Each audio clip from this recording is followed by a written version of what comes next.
Hello friends, study with Saurabh YouTube channel पे आपका स्वागत है। आज हम एसएससी जीडी जो कि एग्ज़ाम 10 जनवरी का पहला शिफ्ट हुआ उसके प्रश्न को देखेंगे। जो टोटल 20 प्रश्न हैं उन सभी को देखेंगे। इसमें 20 से ज़्यादा प्रश्न लिए गए हैं। आप कमेंट करके बताएंगे कि कौन कौन से प्रश्न थे जो आए थे आपके शिफ्ट में और कौन से नहीं आए थे। यदि आपको वीडियो अच्छा लगता हो तो हमारे चैनल को सब्सक्राइब करें, वीडियो को लाइक करें, शेयर करें, कमेंट करें। Thank you. वीडियो का पीडीएफ के लिए हमारे टेलीग्राम चैनल से आप जुड़ सकते हैं।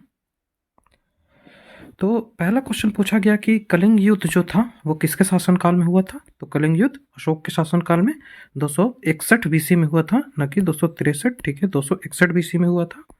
261 बीसी में मौर्य साम्राज्य जो था वो अशोक और महापद्मनन जो कि कलिंग का राजा वहाँ था, वहाँ महापद्मनाभा उसी के समय हुआ था। जो कलिंग है वो उड़ीसा का जो क्षेत्र है पूर्वी तट, वहाँ पे कलिंग है। और जो कलिंग का युद्ध है उसके उल्लेख 13वां शिलालेख जो है अशोक का उसमें किया गया है। इसी के बाद अशोक ने, कलिंग युद्ध के बाद ही अशोक ने बौद्ध धर्म को अपना लिया था। ठीक है, बौद्ध को इसी समय अपनाया था। कलिंग युद्ध के बाद ही अशोक ने बौद्ध को अपनाया। नेक्स्ट है कि आईएनएस विक्रांत है, इसका उद्घाटन किसने किया। तो नरेंद्र मोदी ने इसका उद्घाटन किया था। इसको बनाया कौन है। तो इसे बनाया है कोचिन शिपयार्ड लिमिटेड द्वारा। ठीक है।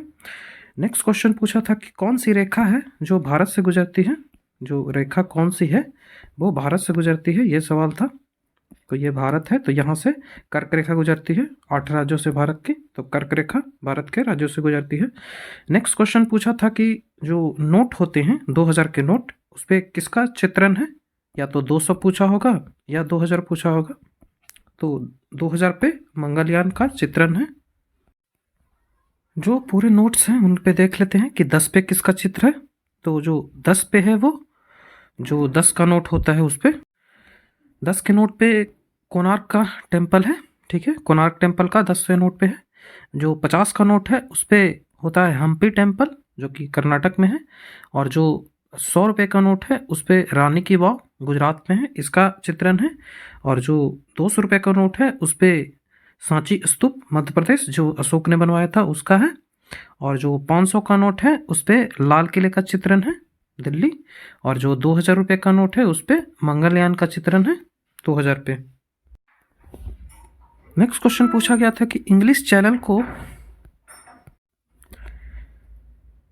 चैनल को तैर कर पार करने वाली जो पहली भारतीय महिला थी वो कौन थी। तो वो थी आरती शाह। 1959 ईस्वी में आरती शाह ने पार किया था। और जो विश्व की पहली महिला थी वो थी गर्ट्यूडे एडरले। ठीक है, गर्ट्यूडे एडरले। ठीक है, ये थी। और जो इंग्लिश चैनल है वो साउदर्न इंग्लैंड को नॉर्दर्न इंग्लैंड से अलग करता है। नेक्स्ट क्वेश्चन पूछा था कि येलो प्लैनेट कौन है। तो येलो प्लैनेट है वीनस। वीनस को येलो प्लैनेट बोलते हैं। और अगले शिफ्ट के लिए ब्लू कलर्ड प्लैनेट किसे बोलते हैं। तो ब्लू कलर्ड प्लैनेट नेपच्यून को बोलते हैं, याद रखें। नेक्स्ट क्वेश्चन जो 5 ईयर प्लान से सवाल आ रहे हैं, तो 5 ईयर का आपको डेट भी याद रखना है। जो फर्स्ट 5 ईयर प्लान है वो कब से कब था। तो 51 से 66 तक था। इसमें एग्रीकल्चर पे ध्यान दिया गया था, कृषि पे। और जो सेकंड 5 ईयर प्लान था वो 56 से 61 तक था। इस पे इंडस्ट्री पे ध्यान दिया गया था। जो थर्ड 5 ईयर प्लान था वो 61 से 66 के बीच में था। इसमें सेल्फ जो सफिशिएंसी है फूड में और इंडस्ट्री में, इकोनॉमी में, उस पर ध्यान दिया गया था। जो थर्ड, ये सबसे वर्स्ट प्लान है, सबसे खराब प्लान है, क्योंकि इसी समय भारत में अकाल और चाइना से युद्ध और पाकिस्तान से युद्ध हो गए थे। इसके बाद योजना अवकाश आया था, हॉलीडे प्लान, हॉलीडे 1966 से 1969 तक। ठीक है, तो ये प्लान हॉलीडे आया था, ये भी पूछा जाता है। जो फोर्थ 5 ईयर प्लान था वो 1969 से 74 था। इसमें जो ऑब्जेक्टिव था वो सेल्फ रिलायंस बनना था और सस्टेनेबल ग्रोथ हासिल करना था। जो 5वां 5 ईयर प्लान था वो 74 से 79 तक था, लेकिन इसे 74 से 78 में ही ख़त्म कर दिया गया था। क्योंकि उस समय जो 74 से 79 किया गया तो 78 में जनता पार्टी की सरकार आ गई। तो जनता पार्टी ने 1978 से जनता पार्टी ने 1980 के जो इसके बाद 5 साल के लिए 1983 तक के लिए नेक्स्ट 5 ईयर प्लान जो छठा था उसे इंट्रोड्यूस कर दिया था। लेकिन 1980 में ही 1980 में ही जनता पार्टी की सरकार फिर से गिर गई और कांग्रेस की पुनः सरकार आई। तो कांग्रेस ने 1979 से ही फिर से ये योजना था, 1979 से अगली योजना इसे यहीं पे ब्रेक कर दिया, जो 1974 से 78 के लिए ये चली। तो ये योजना 4 वर्ष के लिए चली थी, ये भी पूछा जाता है, 4 वर्ष के लिए योजना चली थी। और जो 5 ईयर प्लान है वो यहाँ पे ख़त्म हुआ था। उसके बाद 6 ईयर प्लान कांग्रेस सरकार आके 80 से 85 तक ली। इसमें इंफ्रास्ट्रक्चर के इम्प्रूवमेंट एंड एग्रीकल्चर इंडस्ट्री पे बात की गई। फिर 5 ईयर प्लान में और 5 ईयर प्लान में पॉवर्टी को रिमूवल के लिए बात किया गया था, ये याद रखें। जो 5 ईयर प्लान था वो 85 से 90 के बीच हुआ था। इसमें मॉडर्नाइजेशन की बात करी गई और जो इंक्रीज है वो एम्प्लॉयमेंट एंड अपॉर्चुनिटी में इंक्रीज किया जाएगा। जो 8वां 5 ईयर प्लान था वो 92 से 97 के बीच आया।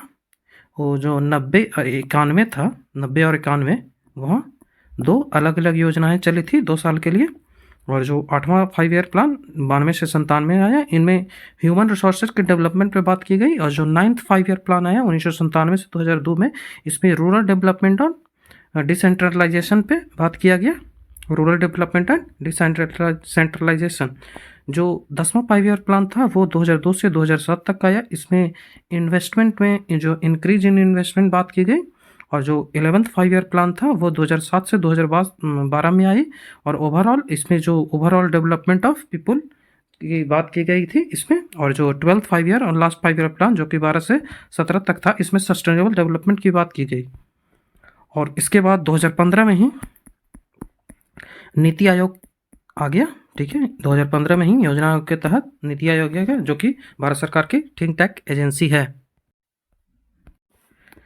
नेक्स्ट क्वेश्चन पूछा है कि मॉस, मोकेसिया, रिक्सिया, प्यूनेरिया ये किसका उदाहरण है? तो ये ब्रायोफाइटा के उदाहरण है। 3 टाइप के जो प्लांट किंगडम बढ़ता है उसमें ब्रायोफाइटा और टेरिडोफाइटा और थैलोफाइटा, ये 3 टाइप के होते हैं। तो इसमें ब्रायोफाइटा के उदाहरण है। तो जो ब्रायोफाइटा है इसके बारे में जानेंगे। तो ब्रायोफाइटा जो है वो एक्स्ट्रा इन्फॉर्मेशन है कि प्रथम स्थलीय पौधा है ब्रायोफाइटा। और जो ब्रायोफाइटा है वो एम्फीबियन वर्ग का पौधा है, ये भी पूछा गया है। और भूर्ण बनाने वाला, यहाँ भूर्ण होगा, भूर्ण, ठीक है, एम्ब्रॉय, ना कि म होगा या न होगा। तो भूर्ण बनाने वाला पहला पौधा जो था वो ब्रायोफाइटा ही था। ब्रायोफाइटा के कुछ उदाहरण है स्फिग्नम, मॉस, लिवरवर्ट, डाउसिनिया जो है वो सबसे बड़ा ब्रायोफाइटा है, डाउसिनिया। और जो सबसे छोटा ब्रायोफाइटा है वो कौन है? जुओ जीसस, ठीक है, जुओ जीसस। और जो थैलोफाइटा है उसमें कवक आता है, शैवाल आता है, बैक्टीरिया आता है। और बैक्टीरिया में कारा, स्पाइरोगायरा और उल्वा, ये 3 टाइप के आते हैं थैरोफाइटा, याद रखें। और जो टेरिडोफाइटा है इसमें आता है मर्सेलिया, लाइकोपीडियम, टेरिडियम, सिलेजियम, फर्न। और फर्न जो है वो सिलेनियम काल में देखा गया था पहली बार, सी ल्यूरेनियम काल में। इसी कारण इसे एज ऑफ टेरिडोफाइटा कहते हैं फर्न को। जो फर्न है एज ऑफ टेरिडोफाइटा कहते हैं। और ये तो ना फल देती है और ना ही फूल देती है। नेक्स्ट क्वेश्चन है कि जो पहली नियमित जनगणना हुई वो कब स्टार्ट हुई? तो नियमित जनगणना 1881 से स्टार्ट हुई थी लॉर्ड रिपन के शासनकाल में। और जो पहली जनगणना हुई थी 1872 में, वो लॉर्ड मेयो के काल में हुआ था। एक क्वेश्चन था कि महाराष्ट्र के किस त्योहार में बैल की पूजा की जाती है? तो महाराष्ट्र के किस त्योहार में बैल की पूजा होती है? तो वो पोला त्योहार में बैल की पूजा होती है। नेक्स्ट है कि जो उत्तराखंड है वहाँ के ब्रांड एम्बेसडर कौन थे? तो ऋषभ पंत थे वहाँ के ब्रांड एम्बेसडर। एक क्वेश्चन था कि बुद्ध का पहला उपदेश कहाँ था? सारनाथ में। ये पता नहीं, मुझे लगता है ये नहीं पूछा गया है। जो आपातकाल है उसमें कौन सा अनुच्छेद है वो निलंबित हो जाता है? तो आर्टिकल 20 और आर्टिकल 21 निलंबित हो जाता है। प्राण एवं दैहिक स्वतंत्रता 21 में है और गिरफ्तारी से सुरक्षा 20 में दिया गया है। 20 को 3 पार्ट में बांटा गया है, सब आर्टिकल 3 में इसमें गिरफ्तारी से सुरक्षा दी गई है। जो नेक्स्ट है कि सिहबनी पटनायक और कालीचरण पटनायक जो वो किस डांस से हैं? तो वो उड़ीसी डांस से संबंधित है। पटनायक जैसे ही आ गया आप समझ सकते थे कि नवीन पटनायक उड़ीसा का मुख्यमंत्री है, तो पटनायक जो टाइटल है वो उड़ीसा में ही रखता है, इससे आप ट्रिकी कर सकते थे। नेक्स्ट है कि राष्ट्रपति चुनाव में कौन भाग लेता है? तो राष्ट्रपति चुनाव में विधानसभा, राज्यसभा और लोकसभा के निर्वाचित सदस्य जो होते हैं वो भाग लेते हैं। और जो दिल्ली की विधानसभा है और पुदुचेरी की विधानसभा वहाँ के भी सदस्य इसमें भाग लेते हैं। आप जानते हैं ये दोनों जगह विधानसभा है। और लेकिन वहीं जो राष्ट्रपति पे महाभियोग चलता है, जो कि आर्टिकल 61 में बात की गई है, इसमें जो होते हैं वो लोकसभा और राज्यसभा के निर्वाचित और मनोनीत दोनों सदस्य होते हैं, और विधान परिषद के सदस्य इसमें होते हैं। इसमें विधानसभा के सदस्य पार्टिसिपेट नहीं करते हैं महाभियोग में। और जो उपराष्ट्रपति का निर्वाचन मंडल है उसमें लोकसभा के निर्वाचित सदस्य और राज्यसभा के निर्वाचित और मनोनीत दोनों सदस्य पार्टिसिपेट करते हैं। और इसमें राज्य विधानमंडल की कोई भी सदस्यता उपराष्ट्रपति में नहीं होती है। इसमें सिर्फ लोकसभा के निर्वाचित सदस्य और राज्यसभा के निर्वाचित प्लस मनोनीत सदस्य दोनों इसमें पार्टिसिपेट करते हैं। नेक्स्ट क्वेश्चन पूछा था कि कुचिपुड़ी जो है वो कहाँ का नृत्य है, तो वो आंध्र प्रदेश का नृत्य है। जो भारत में 8 क्लासिकल डांस है उसी में से कुचिपुड़ी एक है। जो कुचिपुड़ी है वो कहाँ का है, आंध्र प्रदेश का। जो कथकली है वो कहाँ का है, वो केरला का है। और जो कथक है वो है उत्तर प्रदेश का। तो कथकली केरला का है और कथक उत्तर प्रदेश का है। और जो तमिलनाडु है वो भरतनाट्यम है, जो कथक उत्तर प्रदेश का है। और मणिपुर जो है वो हाँ मणिपुरी होती है। केरला में मोहिनी अट्टम होती है। उड़ीसा में उड़ीसी होती है। और सतरिया असम में होती है। तो ये 8 क्लासिकल डांस है, इन्हें याद रखें। नेक्स्ट पूछा है कि जो जीवाश्म ईंधन है उसको जलाने पर प्रदूषण को कम करने के लिए किसकी संख्या बढ़ाई जाती है। इसका एग्जैक्ट ऑप्शन पता नहीं चल पाया है, तो इनके बारे में जो जानकारी है वो जान लें। तो जीवाश्म ईंधन जो है वो एक ईंधन का प्रकार है। ये कई वर्ष पहले जो प्राकृतिक ईंधन है उनको लगभग दब जाने से, जो समुद्र के नीचे दबते हैं करोड़ों वर्ष में, तो उच्च दाब और ताप के कारण दबने से इनका निर्माण हुआ है। इसमें ईंधन में पेट्रोल, डीजल, घास, तेल आदि के रूप में इसका उपयोग वाहन चलाने, खाना पकाने और रोशनी में आदि में किया जाता है। जो जीवाश्म ईंधन है उसकी कमियां क्या क्या है, तो जीवाश्म ईंधन को अनवकरणीय स्रोत है, ठीक है, जो कि एक सीमित स्रोत है। इसको नवीकरणीय नहीं है, यह सीमित है। यह एक समय आएगा जब इसका समापन हो जाएगा। जो इसका ज्वलन है इससे कार्बन, नाइट्रोजन और सल्फर डाइऑक्साइड उत्पन्न होता है, जो कि स्वास्थ्य के लिए हानिकारक होती है। और ये जल और भूमि संसाधन को बुरी तरह से प्रभावित करता है।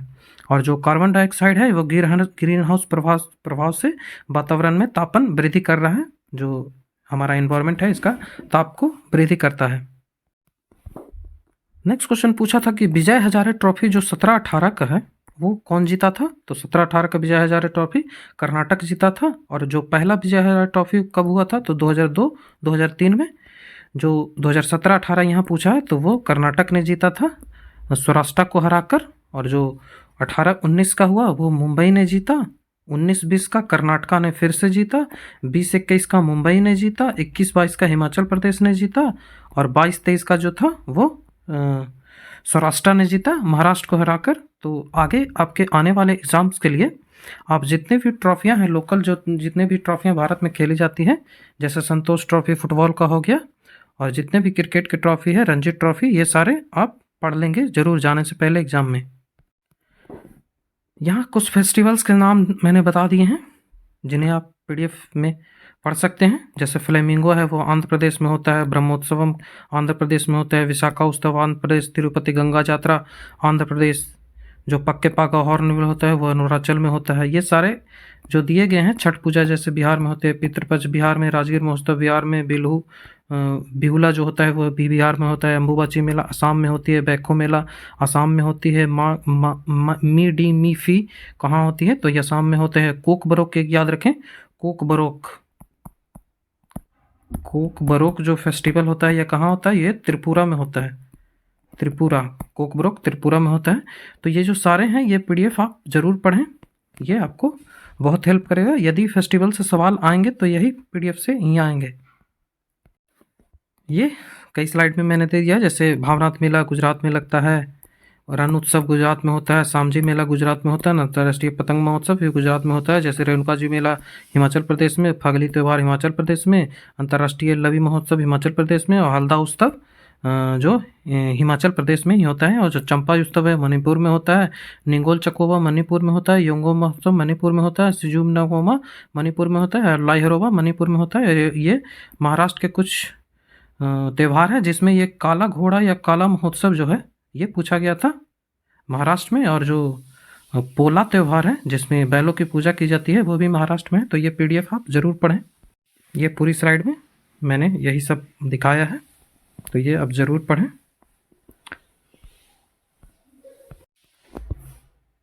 नेक्स्ट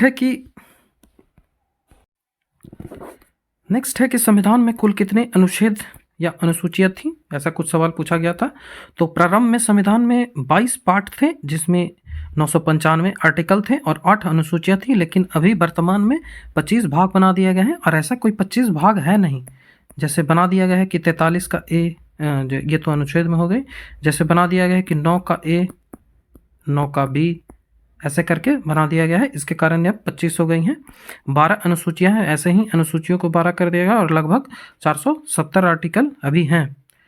जो संविधान संशोधन है उससे भी सवाल आने की संभावना होती है। जो भारत के आर्टिकल 368 में संविधान संशोधन की बात की गई है, 3 प्रकार से भारतीय संविधान में संविधान संशोधन किया जाता है। तो जो 101वां संविधान संशोधन था वो जीएसटी से रिलेटेड था। जो 102वां संविधान संशोधन था वो national commission for backward classes के लिए था। और जो 103वां संविधान संशोधन वो ईडब्ल्यूएस को 10% नौकरियों में आरक्षण के लेकर था, इकोनॉमी बैकवर्ड क्लास। और जो 104 जो था संविधान संशोधन वो लोकसभा में एससी के लिए जो रिजर्वेशन होता है उसे फिर से 10 साल के लिए बढ़ा दिया गया है। ये जब से लागू किया गया है तब से हर साल 10 साल के लिए बढ़ा दिया जाता है, हर 10 साल पे इसे 10 साल के लिए बढ़ा ही दिया जाता है। और जो 105वां संविधान संशोधन है वो ओबीसी बिल से रिलेटेड था। तो ये कुछ संविधान संशोधन है जिन्हें याद रखना आपके लिए बहुत जरूरी है। एक 91वां संविधान संशोधन भी याद रखें जो कि 2003 में हुआ। इसमें था कि मंत्रिपरिषद में जो होते हैं प्रधानमंत्री को मिलाकर 15% से अधिक मंत्री नहीं हो सकते।